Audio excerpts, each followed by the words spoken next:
तमाम आदरणीय श्रोतागण सादर नमन। आशा करता हूँ आप स्वस्थ एवं प्रसन्न मुद्रा में होंगे। आज आपके समक्ष प्रस्तुत है श्रीमद् भागवत महापुराण तृतीय स्कंध 32वां अध्याय, जिसमें धूम मार्ग और अर्चिरादि मार्ग से जाने वालों की गतिका और भक्ति योग की उत्कृष्टता का वर्णन है। सच्चिदानंद रूपाय विश्वोत्पत्त्यादि हेतवे तापत्रय विनाशाय श्रीकृष्णाय वयं नुमः। नारायणं नमस्कृत्य नरं चैव नरोत्तमं देवीं सरस्वतीं व्यासं ततो जयमुदीरयेत्। कपिल देव जी कहते हैं, माताजी, जो पुरुष घर में रहकर सकाम भाव से गृहस्थ के धर्मों का पालन करता है और उनके फलस्वरूप अर्थ एवं काम का उपभोग करके फिर उन्हीं का अनुष्ठान करता रहता है, वह तरह तरह की कामनाओं से मोहित रहने के कारण भगवत धर्मों से विमुख हो जाता है और यज्ञों द्वारा श्रद्धापूर्वक देवता तथा पितरों की ही आराधना करता रहता है। उसकी बुद्धि उसी प्रकार की श्रद्धा से युक्त रहती है।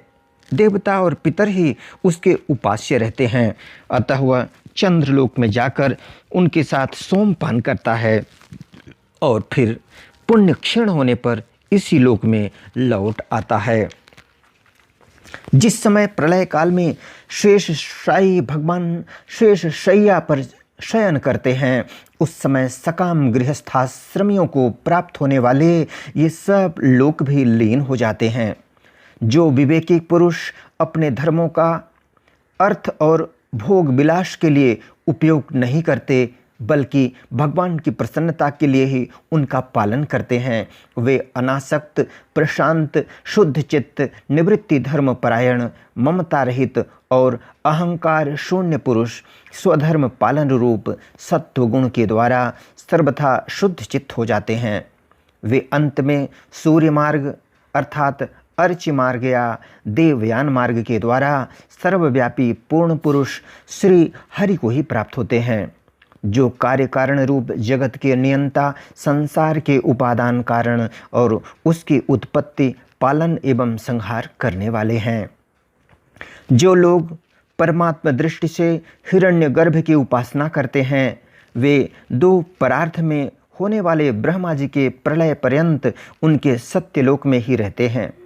जिस समय देवतादि से श्रेष्ठ ब्रह्मा जी अपने द्विपरार्ध काल के अधिकार को भोग कर पृथ्वी, जल, अग्नि, वायु, आकाश, मन, इंद्रिय, उनके विषय अर्थात शब्द आदि और अहंकार आदि के सहित संपूर्ण विश्व का संहार करने की इच्छा से त्रिगुणात्मिका प्रकृति के साथ एक रूप होकर निर्विशेष परमात्मा में लीन हो जाते हैं।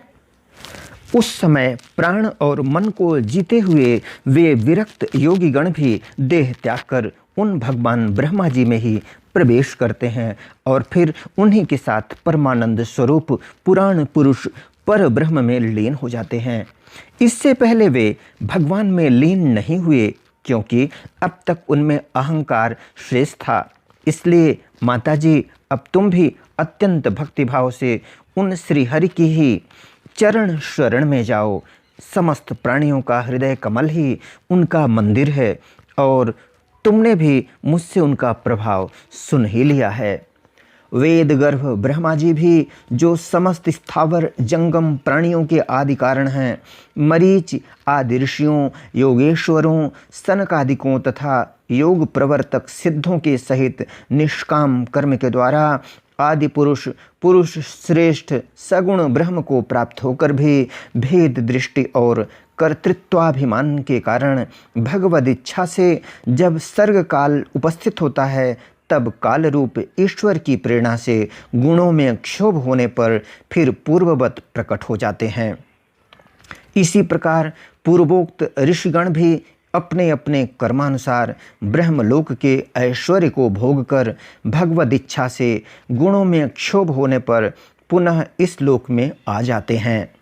जिनका चित्त इस लोक में आसक्त है और जो कर्मों में श्रद्धा रखते हैं, वे वेद में कहे हुए काम्य और नित्य कर्मों का सांगोपांग अनुष्ठान करने में ही लगे रहते हैं। उनकी बुद्धि रजोगुण की अधिकता के कारण कुंठित रहती है, हृदय में कामनाओं का जाल फैला रहता है और इंद्रियां उनके वश में नहीं होती। बस अपने घरों में ही आसक्त होकर वे नित्य प्रति पितरों की पूजा में लगे रहते हैं। ये लोग अर्थ, धर्म और काम के ही परायण होते हैं। इसलिए जिनके महान पराक्रम अत्यंत कीर्तनीय हैं, उन भव भयहारी श्री मधुसूदन भगवान की कथा वार्ताओं से तो ये विमुख ही रहते हैं। हाय विष्ठा भोजी कुकर शुकर आदि जीवों के विष्ठा चाहने के समान जो मनुष्य भगवत कथामृत को छोड़कर निंदित विषय वार्ताओं को सुनते हैं, वे तो अवश्य ही विधाता के मारे हुए हैं। उनका बड़ा ही मंद भाग्य है। गर्भाधान से लेकर अंत्येष्टि तक सब संस्कारों को विधिपूर्वक करने वाले ये सकाम कर्मी सूर्य से दक्षिण ओर के पितृयान या धूम मार्ग से पितृश्वर अर्यमा के लोक में जाते हैं और फिर अपनी ही संतति के वंश में उत्पन्न होते हैं। माताजी, पितृलोक के भोग लेने पर जब उनके पुण्य क्षीण हो जाते हैं, तब देवता लोग उन्हें वहाँ के ऐश्वर्य से च्युत कर देते हैं और फिर उन्हें विवश होकर तुरंत ही इस लोक में गिरना पड़ता है। इसलिए माताजी, जिनके चरण कमल सदा भजने योग्य हैं, उन भगवान का तुम उन्हीं के गुणों का आश्रय लेने वाली भक्ति के द्वारा सब प्रकार से मन, वाणी और शरीर से भजन करो। भगवान वासुदेव के प्रति किया हुआ भक्ति योग तुरंत ही संसार से वैराग्य और ब्रह्म साक्षात्कार रूप ज्ञान की प्राप्ति करा देता है। वस्तुतः सभी विषय भगवद रूप होने के कारण समान हैं। अतः जब इंद्रियों की वृत्तियों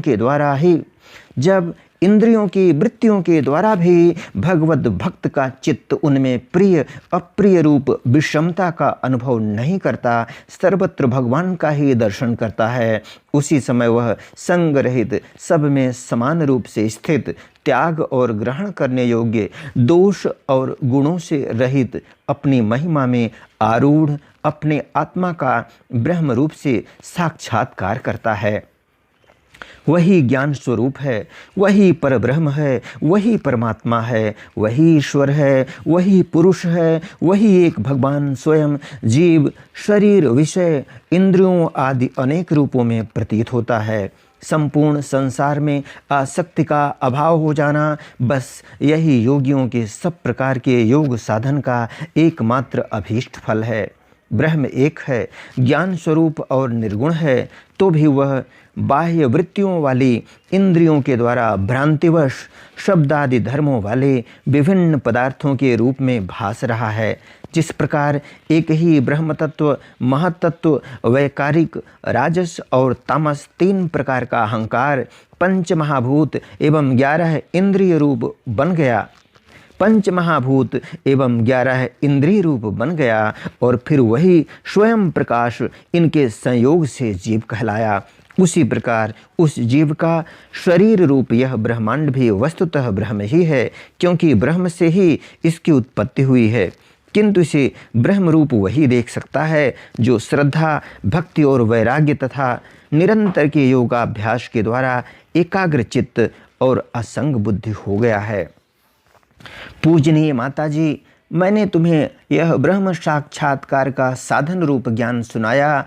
इसके द्वारा प्रकृति और पुरुष के यथार्थ स्वरूप का बोध हो जाता है। देवी, निर्गुण ब्रह्म विषयक ज्ञान योग और मेरे प्रति किया हुआ भक्ति योग, इन दोनों का फल एक ही है, उसे ही भगवान कहते हैं।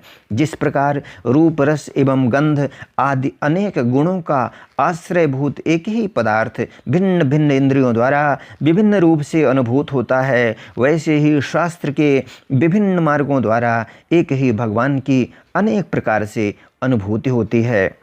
नाना प्रकार के कर्मकलाप, यज्ञ, दान, तप, वेदाध्ययन, वेद विचार अर्थात मीमांसा, मन और इंद्रियों के संयम, कर्मों के त्याग, विविध अंगों वाले योग, भक्ति योग, निवृत्ति और प्रवृत्ति रूप सकाम और निष्काम दोनों प्रकार के धर्म, आत्म तत्व के ज्ञान और दृढ़ वैराग्य, इन सभी साधनों से सगुण निर्गुण रूप स्वयं प्रकाश भगवान को ही प्राप्त किया जाता है। माताजी, सात्विक, राजस, तामस और निर्गुण भेद से 4 प्रकार के भक्ति योग का और जो प्राणियों के जन्मादि विकारों का हेतु है तथा जिसकी गति जानी नहीं जाती, उस काल का स्वरूप मैं तुमसे कह ही चुका हूँ। देवी, अविद्या जनित कर्म के कारण जीव की अनेकों गतियाँ होती हैं। उनमें जाने पर वह अपने स्वरूप को नहीं पहचान सकता। मैंने तुम्हें जो ज्ञानोपदेश दिया है उसे दुष्ट, दुर्विनीत, घमंडी, दुराचारी और धर्मध्वजी अर्थात दंभी पुरुषों को नहीं सुनाना चाहिए। जो विषय लोलुप हों, गृहासक्त हो, मेरा भक्त न हो अथवा मेरे भक्तों से द्वेष करने वाला हो, उसे भी इसका उपदेश कभी न करें। जो अत्यंत श्रद्धालु भक्त, विनयी, दूसरों के प्रति दोष दृष्टि न रखने वाला, सब प्राणियों से मित्रता रखने वाला, गुरु सेवा में तत्पर, बाह्य विषयों में अनासक्त, शांत चित्त, मत्सर शून्य और पवित्र चित्त हो तथा मुझे परम प्रियतम मानने वाला हो, उसे इसका अवश्य उपदेश करें। माँ, जो पुरुष मुझ में चित्त लगाकर इसका श्रद्धापूर्वक एक बार भी श्रवण या कथन करेगा, वह मेरे परम पद को प्राप्त होगा। इत श्रीमद्भागवते महापुराणे पारमहंस्यां संहितायां तृतीय स्कंधे कापिलेये 32वाध्यायः। बोलो वृंदावन बिहारी लाल की जय। यदक्षरपदभ्रष्टं मात्राहीनं च यद् भवेत् तत्सर्वं क्षम्यतां देव, प्रसीद परमेश्वर। वीडियो देखने के लिए धन्यवाद एवं आभार। जय हिंद, जय जगत। आपका जीवन मंगलमय हो।